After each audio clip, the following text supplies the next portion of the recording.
Area में लगना चाहिए, फैक्ट्री एरिया में न करे। प्रीतम सिंह सरकार और उसके साफ ऊर्जा के वादे से नाराज हैं। वो हिमाचल प्रदेश में एक छोटी सी नदी सैंज के पास रहते हैं। 20 साल में सरकार ने 800 बांध बना दिए हैं, उनमें से 2 सैंज नदी पर हैं। जब ये काम शुरू हुआ, शुरू में ये लगा था कि शायद इससे इस इलाके के लिए बहुत फ़ायदा होगा, इलाका जो है डेवलप होगा। लेकिन जब काम शुरू हुआ, जिस तरीके से वो डेवलप होना चाहिए था वो नहीं हुआ। पूरा एरिया जो है, यहाँ पानी भी ख़त्म हो गया, यहाँ रास्ते भी ख़त्म हो गए, पर्यावरण भी ख़त्म हो गया, लोगों की घर ज़मीन भी उजड़ गई, लेकिन उसका कोई विकल्प नहीं दिया सरकार ने। सैंज घाटी के लोगों के मुताबिक वादा मुआवजे और नौकरी का था, लेकिन मिला क्या? उनकी तो रोजी रोटी ही छिन गई। सैंज नदी के 2 बांधों ने खेतों को पानी मिलना भी दूभर कर दिया है। अब 2 और बांध यहां बन रहे हैं।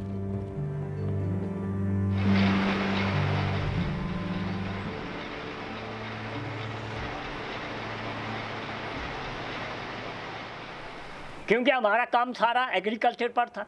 हमारे पंचायत के अंदर हम बाजार से कोई चीज़ खरीदते नहीं थे, परे को बेचते थे। आज हम उल्टे हो गया, अब हम बाजार के ऊपर निर्भर हो गए। अब हमारे पास ज़मीनें चले गई, अब हमको बाजार से राशन पानी ले जाना पड़ता है और वो खिलाना पड़ता है। इतना परिवर्तन आ गया। ज़मीन हमारी ले गए, लेकिन हमको उसकी कीमत नहीं दी।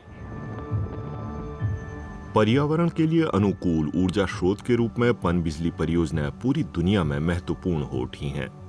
बिजली पैदा करने में कोयले और गैस के बाद पानी का नंबर आता है। इससे आमदनी भी अच्छी होती है। हिमाचल सरकार का प्रतिवर्ष बिजली राजस्व 9 अरब रुपए है। पर्यावरण कार्यकर्ताओं को हाइड्रो पावर बूम पर संदेह है। गुमान सिंह ने जैव विविधता और जनजीवन पर इसके असर पर रिसर्च की है।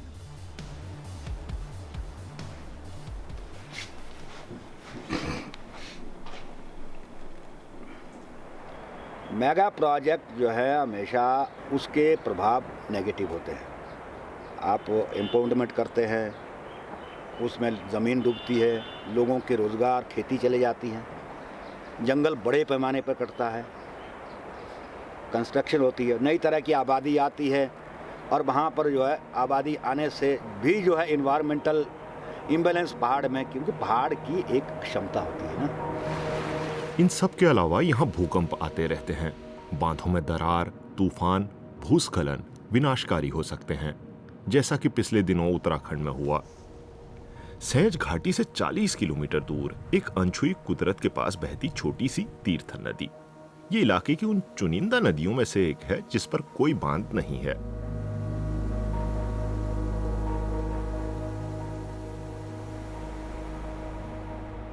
इसका श्रेय जाता है रंजीव भारती को।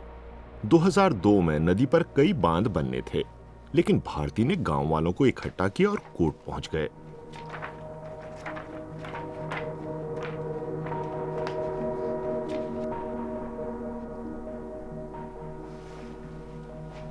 Everybody was for the project. सभी चाहते थे प्रोजेक्ट आए।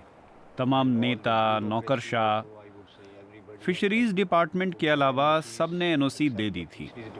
स्थानीय लोगों को क्या मिलता? मेरी घाटी में ये private investor national power grid से ही बिजली खींचकर मैदानों में अपने ठिकानों तक ले जाते।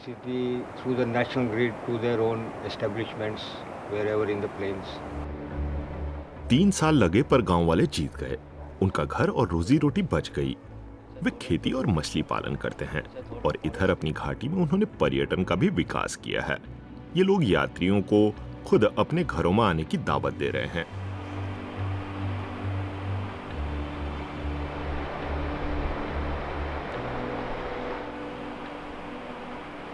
The whole base was homestays, so we really didn't. Home stay की कल्पना थी तो बहुत ज्यादा इधर उधर नहीं करना पड़ा। That took place.